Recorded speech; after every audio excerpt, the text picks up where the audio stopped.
అవకాశం ఇచ్చినందుకు ధన్యవాదాలు అధ్యక్ష. కాంగ్రెస్ మేనిఫెస్టో 2023లో పేజీ నెంబర్ 25లో స్థానిక ప్రజాప్రతినిధులకు హామీ ఇచ్చింది అధ్యక్ష. ఎన్నికల్లో గెలిచిన వార్డు మెంబర్లకు 1500 రూపాయలు గౌరవ వేతనం ఇస్తామని, అలాగే ఎంపీటీసీలకు సర్పంచ్లకు ఉన్న 6500 గౌరవ వేతనాన్ని పెంచుతామని. అసలు పెంచుతారా లేదా అంటే ఎన్నికల మేనిఫెస్టోలు ఇచ్చినాం కాబట్టి అడుగుతున్నాం అధ్యక్ష. రెండోది ఏంటంటే ఎంపీపీలకు జెడ్పీటీసీలకు 13,000 వేతనం కూడా ఇస్తామని చెప్పి చెప్తున్నారు. అసలు అవి పెంచే ఉద్దేశం గవర్నమెంట్కు ఉందా లేదా? రెండోది ఏంటంటే అంతేకాకుండా మాజీ సర్పంచ్లకు, మాజీ ఎంపీటీసీలకు, మాజీ జెడ్పీటీసీలకు అంటే పెన్షన్ స్కీమ్ మీరు అమలు చేస్తామని చెప్పి మేనిఫెస్టోలో హామీ ఇచ్చారు అధ్యక్ష. మీరు అభయాసం మేనిఫెస్టో అంటే ఒకటే కాదు 420 హామీలు ఇచ్చారు అధ్యక్ష.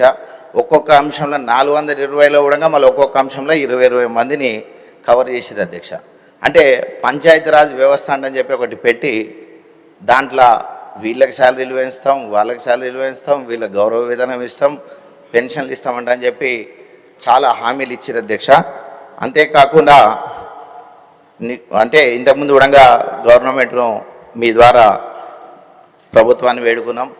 ఏదైతే జీపీ శాలరీస్ ఇంతకుముందు అంటే ఒక 3 నెలల కింద డైరెక్ట్ శాలరీస్ ఇచ్చేది, కానీ ఇప్పుడు మళ్ళా గ్రామ పంచాయతీల నుంచే శాలరీస్ ఇవ్వమంటని చెప్పి చెప్తారు.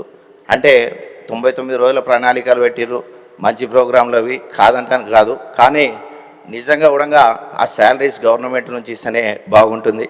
అలాగే ఇంతకుముందు కూడా చెప్పినాం, వాళ్ళ వేతనాలు 9,500 రూపాయలే ఉంటున్నాయి. ఆ 9,500 రూపాయలకు ఏమొస్తుంది అనేది అందరికీ తెలుసు అధ్యక్ష.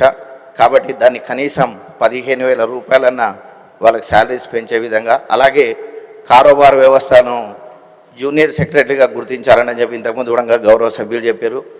వాళ్ళను కూడా అలాగే గుర్తిస్తూ తగిన వేతనాలు వాళ్ళకి ఇవ్వాలి. ఏదైతే వాళ్ళకు ఆరోగ్య భద్రత కార్డులు ఇస్తామన్నారో ఇప్పటివరకు ఇవ్వలేదు అధ్యక్ష. ఆరోగ్య భద్రత కార్డు ద్వారా ఎన్నో కుటుంబాలు బాగుపడతాయి. ఎందుకంటే వాళ్ళకు వచ్చే చిన్న చిన్న శాలరీస్కు వాళ్ళు ఎటు కాకుండా సేవలు అయితే మనకు ఫస్ట్ చేస్తారు, దాన్ని కూడా దృష్టిలో పెట్టుకోవాలి.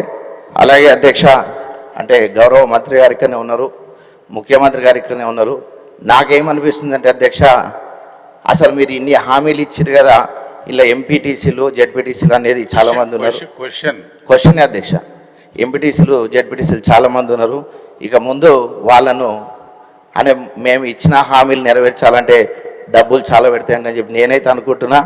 ఎంపీటీసీ వ్యవస్థను జెడ్పీటీసీ వ్యవస్థను రద్దు చేస్తారేమో అనిపిస్తుంది అధ్యక్ష. ఎందుకంటే అమలుగా హామీలు ఇచ్చారనేది వాళ్ళకి తెలుసు, ప్రజలకు కూడా తెలుసు. కాబట్టి దాన్ని ఖచ్చితంగా అసలు ఎన్నికలు నిర్వహిస్తే పంచాయతీరాజ్ మినిస్టర్ ఇక్కడనే ఉన్నారు, ముఖ్యమంత్రి గారు ఇక్కడనే ఉన్నారు.